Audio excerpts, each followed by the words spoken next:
Les protéines sont le deuxième grand groupe alimentaire. Tous les produits d'origine animale sont riches en protéines. Lorsqu'il s'agit d'options végétariennes, toutes les lentilles, légumineuses, grains entiers. Les noix et les graines sont également riches en protéines. Alors, comment se forment les protéines? De nombreux acides aminés se combinent pour former une protéine. La séquence dans laquelle ces acides aminés ils se réuniront détermineront de quel type de protéine il s'agit. Parfois, nous aurions entendu ça. Option végétarienne de protéines, elles ne sont pas complètes.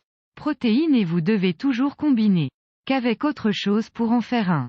Protéine complète. C'est parce qu'il existe 3 types d'acides aminés.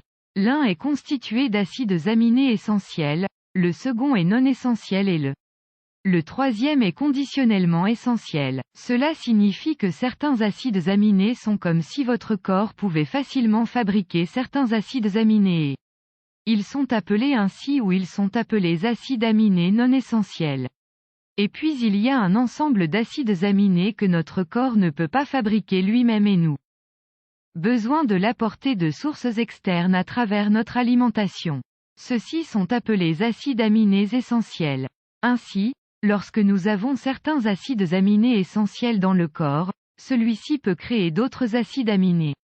Acides utilisant ces acides aminés essentiels. Ils sont appelés acides aminés conditionnels. Donc, pour obtenir une protéine complète à partir d'un repas, vous devez vous assurer que vous consommez toutes sortes d'acides aminés essentiels dans votre repas. Alors, quelles sont les quelques sources de protéines complètes dans l'option végétarienne? Sarrasin, amarante, quinoa, graines de chia, graines de chanvre et quelques.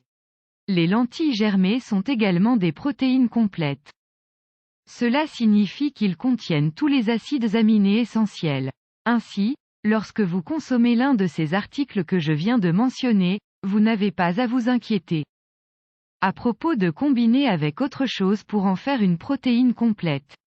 En fait, si vous essayez de consommer des lentilles et d'autres légumineuses dans le cadre de votre apport en protéines source, vous devrez peut-être les combiner avec du riz brun ou un autre type de noix et graines ou autre type de céréales pour en faire une protéine complète.